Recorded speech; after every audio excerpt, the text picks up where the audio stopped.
Hi, I'm Nick, and today we're going to show you how to resolve iOS WCAG status message violations.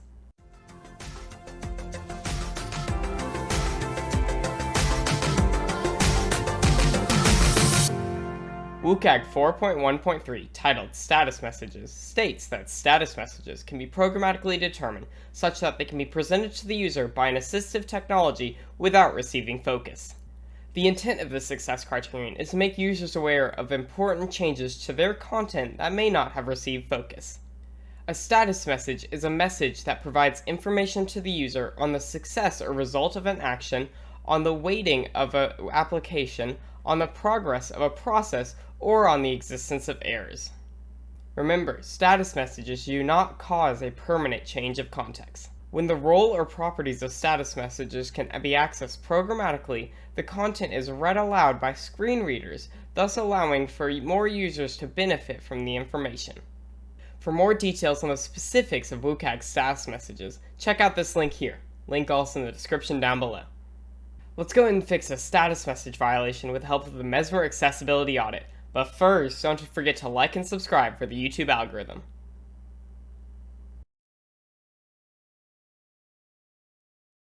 Here we have a status message violation. Well, you can explore the app map from our Mesmer accessibility audit to find the screen containing this violation. Now that we know where the screen is located, let's pull up our application on our local device so we can take a look.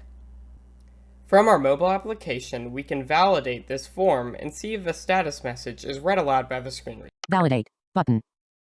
Validate. As we can see, the screen reader, or the assistive technology rather, is unable to programmatically determine the status message. Let's resolve this violation from the code.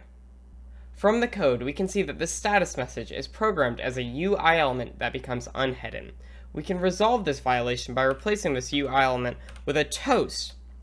This toast is programmed as an alert with a delay that causes the alert to go away to ensure that the user does not experience a change of contents. Let's rebuild our application and evaluate it from our local device. Now, when we validate our email, Validate alert. Email validated.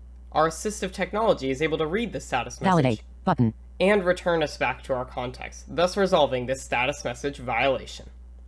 And just like that, we resolved our iOS WCAG status message violation. Have you checked out the free Mesmer white pages? Let us know in the comments down below. Thanks for watching, and happy developing.